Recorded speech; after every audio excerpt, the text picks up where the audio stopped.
Hello, everybody, and thank you for tuning in to the Liberty Report. With us today is Chris Rossini, our co-host. Chris, welcome to the program.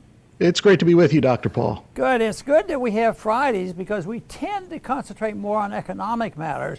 But you know, it's a really tough job finding any problems in the economy. When the economy is rolling along and we have everybody's in charge of this and take care of things, so we shouldn't worry. Because I listened to Biden's speech the other day. I mean, he sounded pretty upbeat. He yelled and screamed a bit. I didn't know exactly what he was upset about. But he tells the people everything is all right.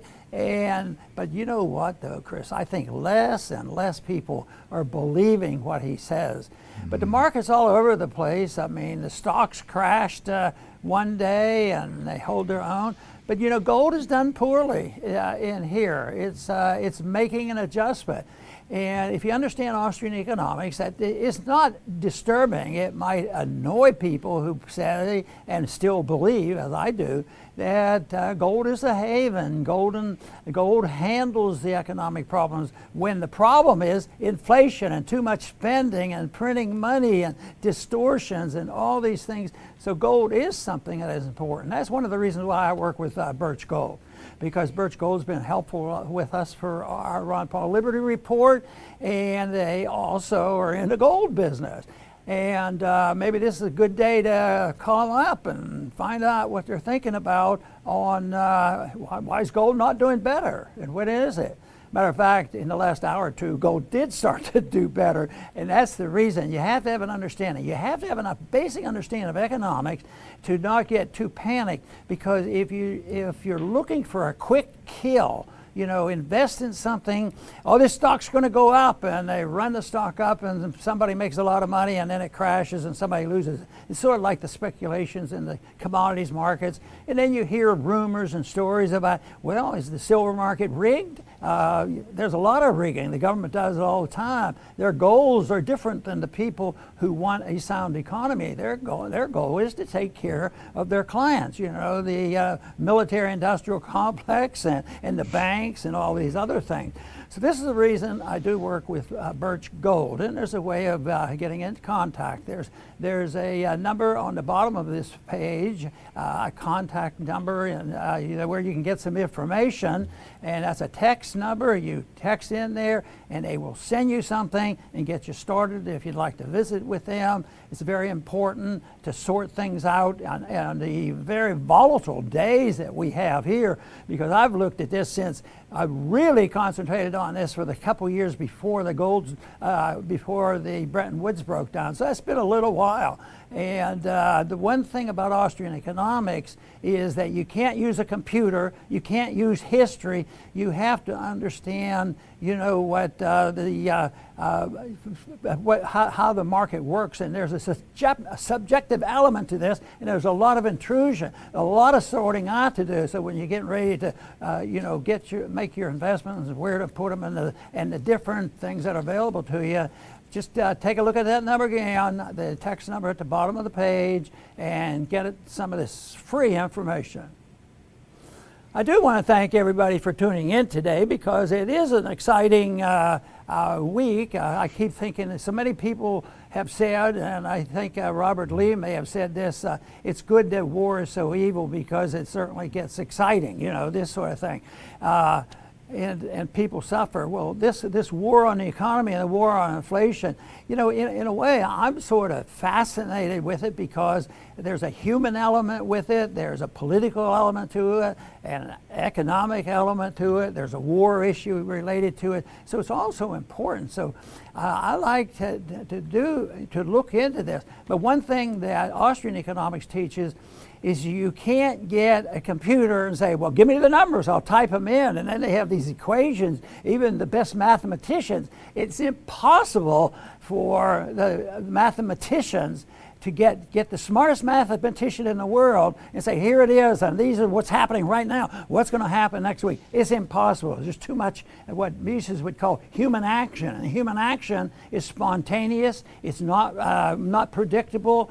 You can anticipate and predict some of the actions of what the government does, but still it's the anticipation. But it is fascinating, so it's important, but it's also pretty darn important that we know what's going on here, because people right now are getting scared. And this is the reason today, Chris, we want to concentrate a little bit on let's search around. Maybe we can always find something positive to say. But to tell you what, we have to be truthful, because about what's happening. And things are in a mess. And I think the best thing I've been hearing lately, the American people aren't trusting the government's cliches much anymore. Just this week we heard our president speak out, and he was pretty adamant. He said things are okay. Some of the best legislation ever passed in the world. And the American people know that. They go to the grocery store, they go to the gas station, and they know about no matter what the employment statistics shows. Everybody seems to be a little bit nervous about what's happening in the market and what's going to happen to the jobs market. So there's lots there to be concerned about. And Chris, I'm sure you've been paying attention to what our president's saying, and I have a suspicion that you have not been enthusiastically endorsing his position.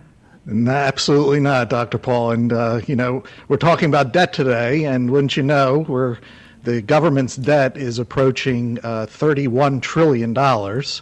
And what we want to say is, debt matters, because we're finding out from the CBO that the fastest growing part of the whole federal budget is interest payments on the debt. And as interest rates rise higher, those interest payments are going to skyrocket on the government. And, this is all predictable. This is how debt works. We're trained as Americans, it doesn't matter. It matters. But when government wants to spend, they have a propaganda apparatus ready to go. It's the same pattern repeated over and over, year after year. And anybody that, pick a spending package, and you can just point out, that's not the role of government to do that. It's not going to work. And it'll make the problem worse, which is usually what happens when government spends money.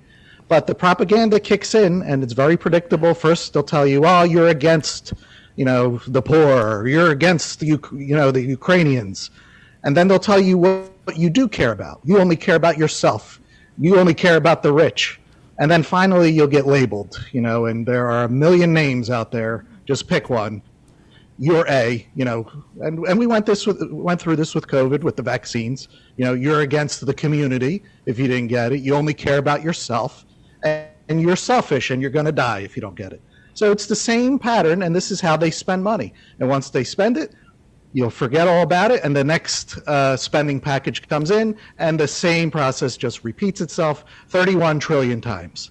So this is where we find ourselves, Dr. Paul. This cannot last forever, this game of loot the taxpayer. But as of today, it's still going. Well, certainly what you say is true, because on the short run, those announcements, sometimes they last an hour and they'll have the market jump up or down rapidly, because it's sort of an emotional reaction. And it's done outside the reality of a free market and sound money, and those things do happen.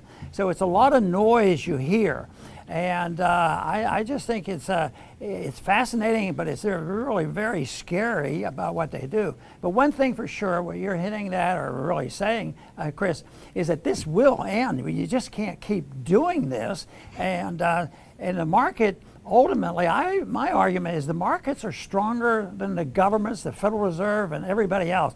Because you can have a Federal Reserve, they can steal and rob and be influential and support welfare, warfare, and they've been doing that since 1913. First thing they did was help finance World War I, and then there was a depression. On and on is what they have done. So that exists.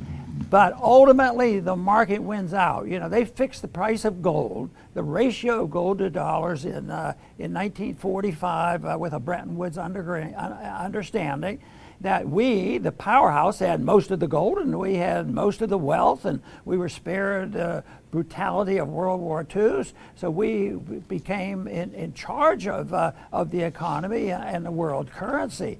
So But it's been abused since that time. So for 40 years, there was no direct relationship. But of course, the American people weren't even allowed to own gold, so there was always interference. In a way, you can say our governments fixed and rigged the price of gold, the ratio of gold, $35 to an ounce of gold.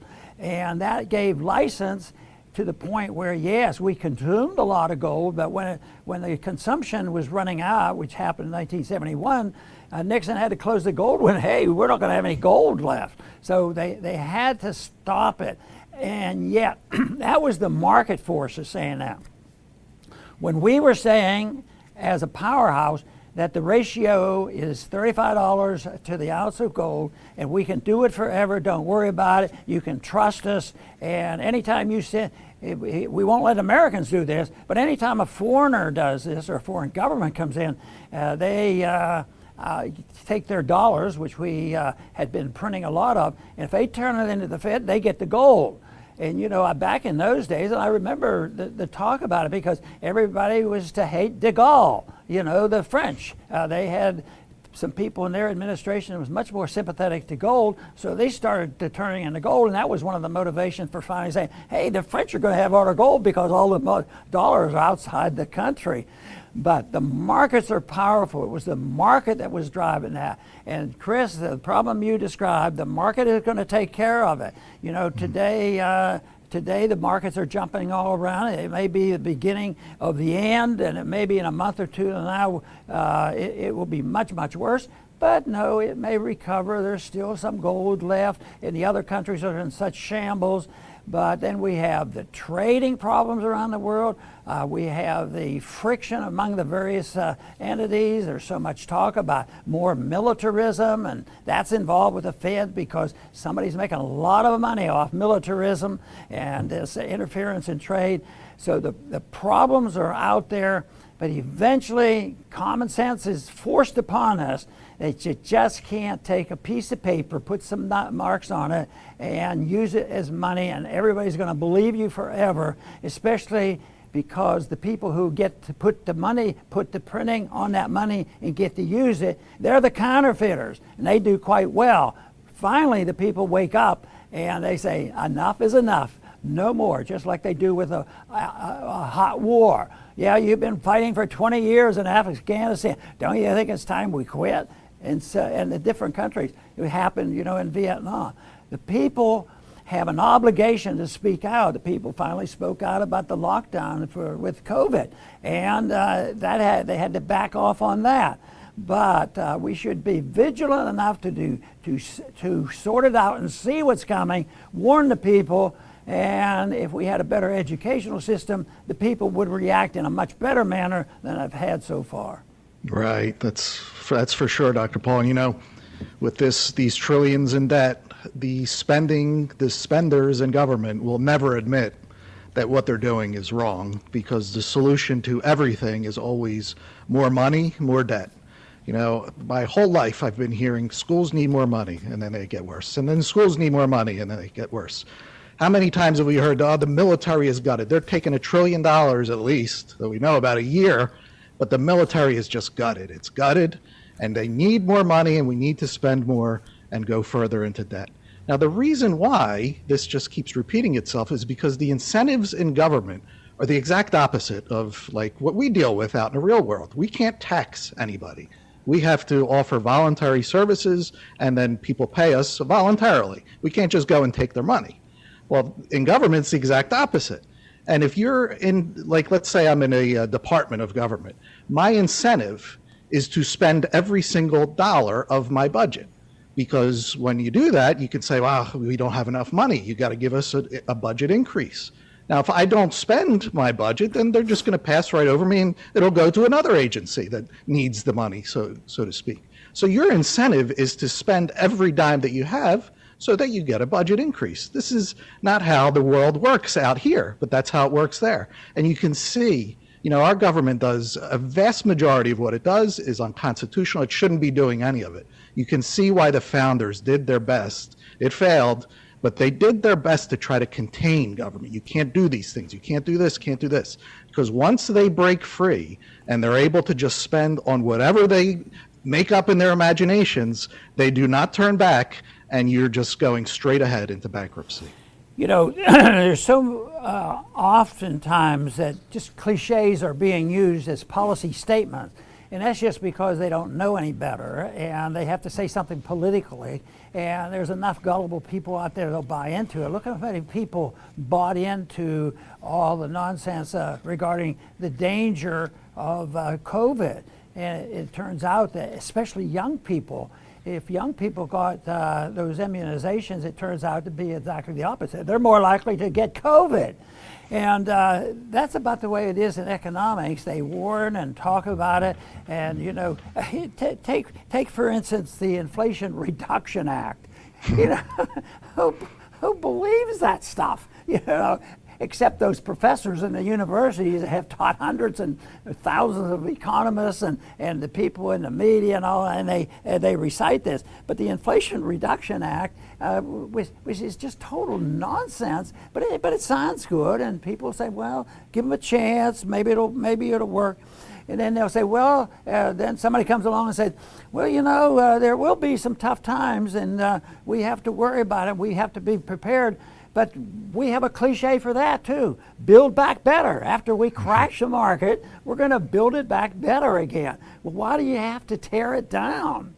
And they tear it down, and there's an ounce of truth of that. The free market says all the bad stuff, all the bad investment, all the debt, that needs to be eliminated, and then you start back better. But that only works if you start back with a sound currency and free markets and personal liberty and understanding of property rights. Yes, eventually that will come, but it will be the market that will bring that along. And it is subjective in many ways. The precipitating factor is going to be a subjective thing. An underreaction, an overreaction, an acted, a red flag, you know, warning, it just come, and people, you know, deliberately stir up trouble, politics involved.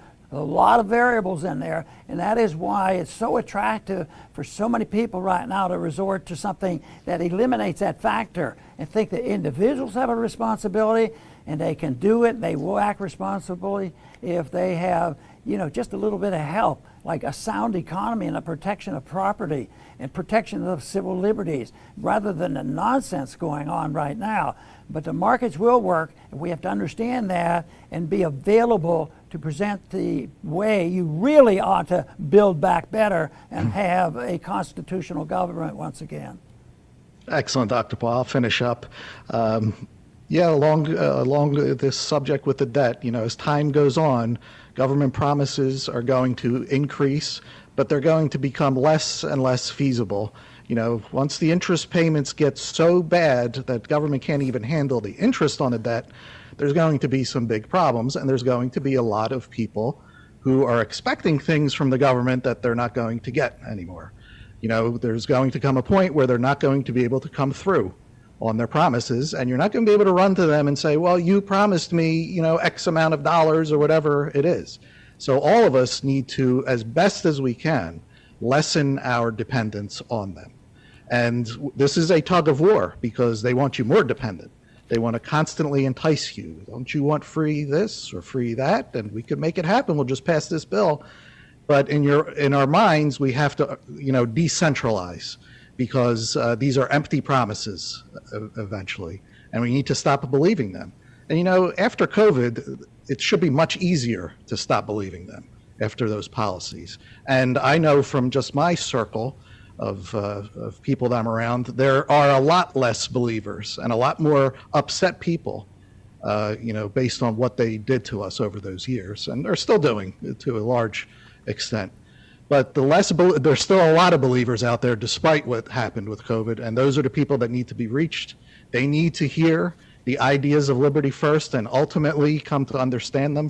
For some people, it's a long shot, but they need to at least hear it. And hopefully the Liberty Report, we do our part in helping that happen. Very good, Chris. I want to talk a little bit about the principle of capital, and this saying that has been around for a long time, And many of the founders of this country knew the principle, and that's why they were anxious to have sound money. And that is the principle of compound interest. And I'm sure people have seen and read about, if you take $100 and you can make even 2% or 3% on that and compound it for 100 years, it's unbelievable how big that gets. So if you have real capital, capital is what is left over after you spend what you need to live on, but it has to be defined. You have to have a unit of account that will measure. So if you have a sound dollar, you make $100 and you put it, and it's left over after you take care of all your problems, and you put it into a savings account, or you loan it to somebody, or somebody else takes it and loans it to somebody else. And you just say, well, I'm going to keep it there for a rainy day, and let's just see what happens. That compounds, and that means if you're making 3%, you have $103, and then that interest that you earn, that gets compounded in there, and it's an exponential thing for growth. Today, nobody thinks in those terms. I want to, but it doesn't make any sense, because they're inflating the currency and devaluing the currency too fast. You can't even keep up with it. So that's the real problem. But this principle, though, is sort of reversed in what we do. We can't define capital.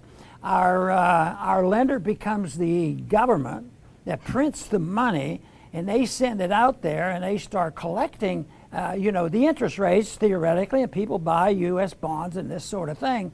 But it has nothing to do with really compounding capital.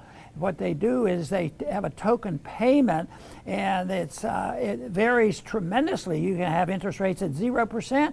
I've seen that, 0% in real interest rates being negative. And in the 70s, I saw interest rates up to 21%.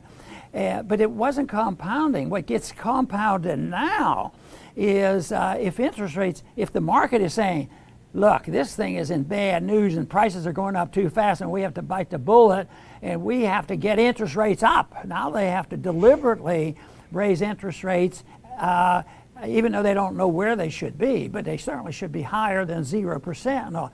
So they do that, and they send more money to our government. Now, is that more wealth to the government? No, the government doesn't. They destroy wealth. They don't do it.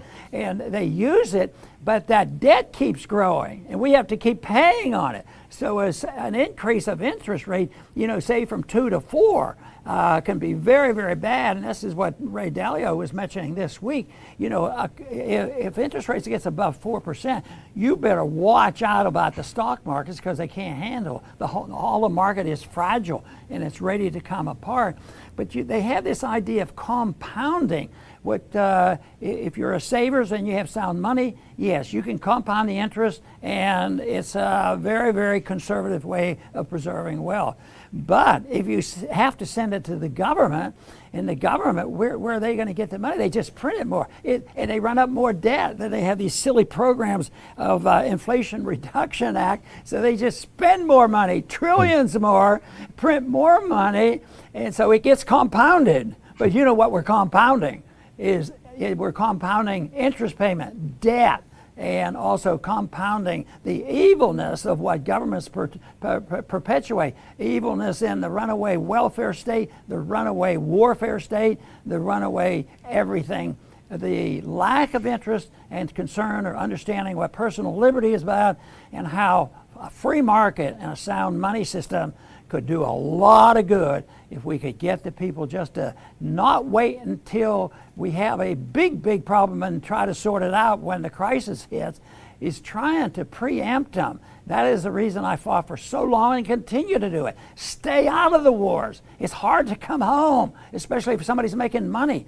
Just look at it. I never believed that people would tell me that, like I was in high school, and oh yeah, we better stay out of such and such because we might be there for 20 years.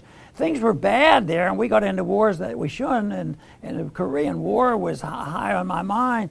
But still, the conditions were different. Even Vietnam, we were lucky enough to get defeated in Vietnam, and we had to leave.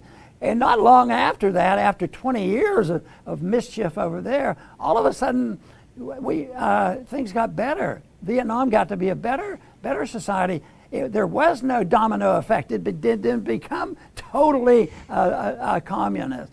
So I think this understanding is so important if we have to understand the money, but it's a principle of liberty, because I have a lot of confidence in most American people.